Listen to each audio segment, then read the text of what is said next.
बिस्मिल्लाहिर्रहमानिर्रहीम। अस्सलाम वालेकुम। मैं हूं सलमान हैदर। दुआ है परवरदिगार से कि उसने आपको और आपके अहले खाना को अपनी हिफ्ज़ ओ अमान में रखा हुआ हो। जो ईद के रोज़ बावल नगर में हुआ है, उसको मैं सानिया बावल नगर कहूँ तो कम नहीं होगा, क्योंकि उसके बाद इस वाक़े को 6 जजेस के ख़त के साथ जिस तरीके से नत्थी किया जा रहा है और जिस तरीके से इस वाक़े की पहले फुटेज आई, फुटेज के बाद उसकी वीडियोज़ आई और वीडियोज़ के बाद मुख्तलिफ़ पुलिस अफ़सरान की ऑडियोज़ जो सर्कुलेट कर रही हैं, उसको डिस्कस करना बहुत ज़रूरी है। और ऊपर से अब तो पाकिस्तान तहरीक-ए-इंसाफ ने बहैसियत सियासी जमात, जी हाँ, उसको रिस्पॉन्ड किया है। और ये वाक़ई बड़ा तकलीफ़-देह अमर है कि जो 2 इदारों के अहलकारों के बीच में जो लड़ाई हुई है और जिस तरीके से दोनों तरफ से जिस तरीके से बदमाशी की गई है और जिस तरीके से जिसे कहते हैं ना, निहायत बेरहमी से एक-दूसरे के साथ जो सलूक हुआ है, अभी मैं आगे चल के उसको डिस्कस करता हूँ। अदालती आवाज़ें उठना शुरू हो गई हैं इस सिलसिले में। कसूरवार कौन है, इसका तयन किया जाए। ये डेफ़िनिटली वक़्त की ज़रूरत है। बड़े मुतालबात सामने आ रहे हैं, इसलिए मामला ये डेफ़िनिटली सीरियस है। उधर इमरान खान साहब की बात जो थी वो बिल्कुल दुरुस्त निकली जी। वाक़ई बेड़ा गर्क हुआ है मामलाते मुमलिकत के। जी हाँ, बड़ी इंटरनेशनल गवाही सामने आई है और उन्होंने बताया कि पाकिस्तान इस हाल पे पहुँचा है, तो क्यों पहुँचा है? क्या किया गया पाकिस्तानियों के साथ जिसकी बिना पर इस वक़्त पाकिस्तान की ये पोज़ीशन है, उससे मुतल्लिक आपको मैंने बताना है। और बैरिस्टर गौहर साहब की बड़ी तगड़ी स्टेटमेंट आई है जी, इमरान खान साहब की रिहाई से मुतल्लिक और इख्तिलाफ़ात से मुतल्लिक आज उन्होंने मीडिया से गुफ्तगू की, उसको भी डिस्कस करना है। तो सबसे पहले मैंने बता दूँ कि वो ऑडियो, वीडियोज़ और फिर अब वो जो जिस तरीके से वायरल हुआ भंवर नगर वाला वाक़या, उसपे सर सियासी गुफ्तगू से हट के कोई शक नहीं कि 2 सरकारी महकमों के मुलाज़मीन आपस में जूझे। एक तो पुलिस है और दूसरे सिक्योरिटी इदारे हैं जी, उनसे मुतल्लिक है जी। क्योंकि वो फुटेज के अंदर अभी वो डाले-शाले, यूनिफ़ॉर्म हर चीज़ सामने नज़र आ रही है। तो उसके माबैन वाले इस वाक़ये पर ना तशवीश बढ़ रही है जी। और सिर्फ़ सोशल मीडिया पर ही ये फुटेज वायरल नहीं हुई, बल्कि दुनिया भर में पहुँच चुकी है जी।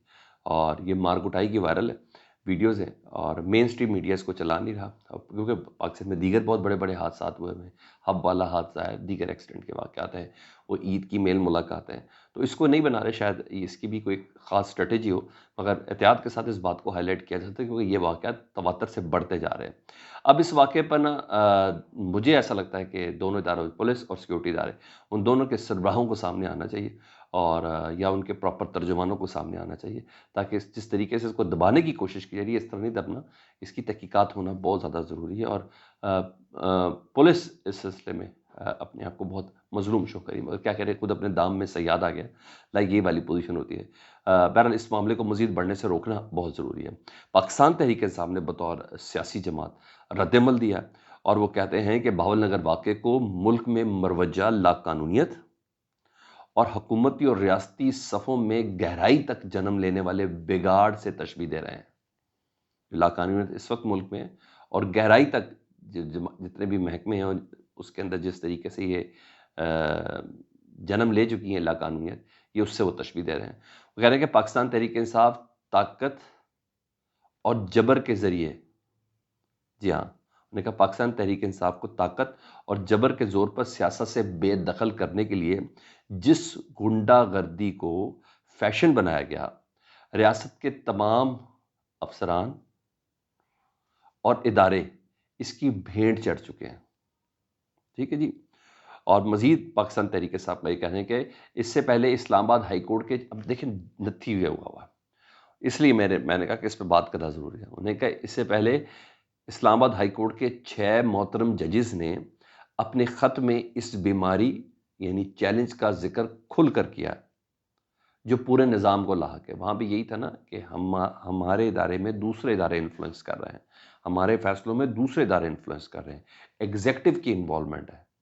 उन्होंने कहा सेम यही चीज़ इधर हुई है कि एक इदारे के काम में दूसरा इदारा मुलव्विस हो रहा है। और ये भी उन्होंने मुतालबा किया कि भावलनगर वाक़ये पर खुफ़िया और एलानिया पर्दापोशी की बजाय इसे काबिल मज़म्मत वाक़ये की तमाम पहलुओं से तहकीकात की जाए, ज़िम्मेदारों का तयन किया जाए और कानून को बालादस्त और मेरिट को फ़ैसला-कुन बनाया जाए। सर टेस्ट केस दिया ये पाकिस्तान तहरीक-ए-इंसाफ ने कि देखें इस पे क्या होता है। चलो बस ठीक है, लड़ाई-लड़ाई माफ़ करो वाली चीज़ नहीं है कि पता चले किसने क्या किया है। पुलिस वालों ने किया है ऐसा भाई? کہ ان کو تھانوں میں بھی مارا گیا، ان کو اسپتالوں میں بھی مارا گیا ہے۔ اس سے پہلے انہوں نے کیا کیا تھا؟ کس گھر میں گھسے تھے؟ انہوں نے چادر و چار دیواری کی کون سی پامالی کی تھی؟ یہ ساری چیزیں سامنے ہونی چاہیے، تب جا کے یہ بات ہوگی، نہیں تو یہ تو معاملہ جب تک تختہ مشق نہیں بنے گا، یہ بہت بہت خطرناک چیز ہے، بہت خطرناک چیز ہے، ان حالات میں تو ویسے ہی بہت زیادہ خطرناک چیز ہے۔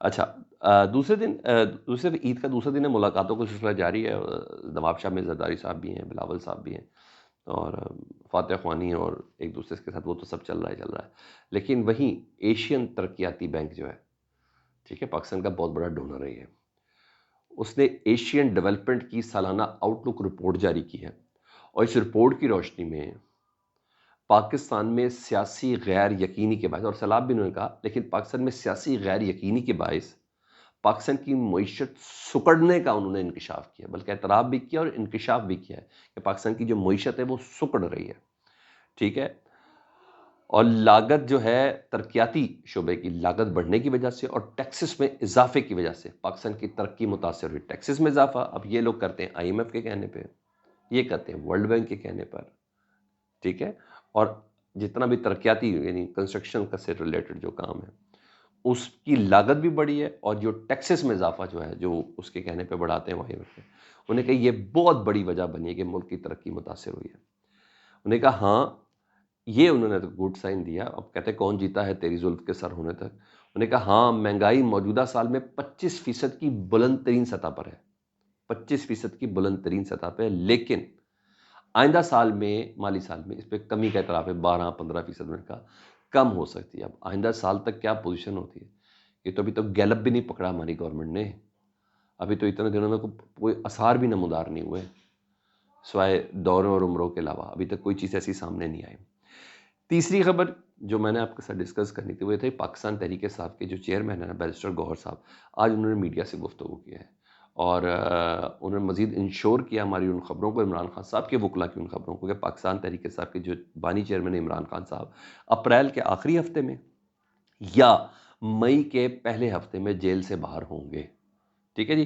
اور مزید وہ کہتے ہیں، یعنی ان کا مطلب توشہ خانہ کیس اوکے، اس کی سزا ختم ہو چکی ہے جی، عدت میں نکاح وکیل ہی بھاگا ہوا ہے، وہ آتا ہی نہیں ہے، پیش ہی نہیں ہوتا، اور تیسرا ہے سیفر کے کیسز جس میں سلمان صفدر صاحب مکمل دلائل دے چکے ہیں اور عدالت نے آنے والی سماعتوں میں اس کا فیصلہ دینا ہے، یعنی وہ مکمل طور پر یہ کہہ چکے ہیں کہ جناب اس میں ان 3 کیسز میں کم از کم عمران خان صاحب باہر ہیں۔ اب چوتھا کیسز ہے 190 ملین پاؤنڈ، ابھی وہ اس میں خیر سزا عمران خان صاحب کو ہوئی نہیں، لیکن اگر کہیں رکھنا مقصود نہ ہو، لیکن ان کیسز کی بنا پر تو بیرسٹر گوہر صاحب بڑے پر امید ہیں۔ ہاں، انہوں نے یہ ضرور بولا، انہوں نے کہا پارٹی میں کسی قسم کا کوئی اختلاف نہیں ہے، جتنے بھی اس وقت فیصلے ہوئے، اب کوئی اختلاف نہیں، اب لفظ استعمال کیا، اور جتنے بھی اس وقت فیصلے ہو رہے ہیں وہ سارے کے سارے عمران خان صاحب کی مشاورت کے ساتھ ہی ہو رہے ہیں۔ چلو، یہ بڑی بہتر خبر آئی ہے پارٹی کے حوالے سے۔ انہوں نے کہا ہاں، عید کے بعد ہماری احتجاجی تحریک کا آغاز ہونے جانے میں پہلے میں تھا اعلان کہ عید کے بعد کرنا ہے، انہوں نے کہا باقاعدہ آغاز ہو جائے، 13 اپریل کو پشین میں ہم کر رہے ہیں، ٹھیک ہے، محمود خان چکزئی کے ایریا میں، انہوں نے کہا پشین بلوچستان سے ہم اپنے احتجاجی جلسے کا اعلان کر رہے ہیں، 13 اپریل کو کیا جائے گا، آج 11 یعنی پرسوں وہاں کرنا ہے۔ اس کے بعد انہوں نے کہا ہم نے گجرانوالہ میں احتجاج کرنے جا رہے ہیں، اور گجرانوالہ میں اپنی اتحادی پارٹیوں کے ساتھ مل کر احتجاج کریں گے، اور ایجنڈا صرف 2 نکاتی ہے، ایک یہ ہے کہ عدلیہ کی آزادی ہو فوراً، یعنی 6 ججز کا خط پھر نتھی ہو گیا نا جی، اور عطر من اللہ صاحب کی گفتگو بھی تو کم معنی خیز تو نہیں ہے کہ یہ ہے ہی ہے بات، جتنے بھی مقدمات میں اس میں باقاعدہ انفلوئنس ہوتے ہیں، اس میں اثر و رسوخ استعمال کیا جاتا ہے عدلیہ پر، وہ خود بول رہے ہیں، انہوں نے کہا بھٹو دیکھ لیں، اصغر خان کیس دیکھ لیں، اس سے بڑی کیا بات ہے، اوپر سے وہ جو افریدی صاحب ہیں، یحییٰ افریدی صاحب، جسٹس یحییٰ افریدی، وہی بینچ سے علیحدہ ہوئے، تو اس سے بڑے کیا ثبوت ہوں گے سامنے؟ تو بہرحال انہوں نے کہا کہ ایجنڈا صرف عدلیہ کی آزادی اور چوری شدہ مینڈیٹ واپس لینا ہے، یعنی جتنے زخمی جماعتیں وہ تمام اس پلیٹ فارم پر اکٹھی ہوں گی۔ بیرسٹر گور نے اس بات کا اعلان کر دیا۔ فیڈ بیک سے متعلق جو آگاہ کریں، چینل دیکھیں تو چینل سبسکرائب کر دیں۔ اللہم صلی علی محمد و آل محمد۔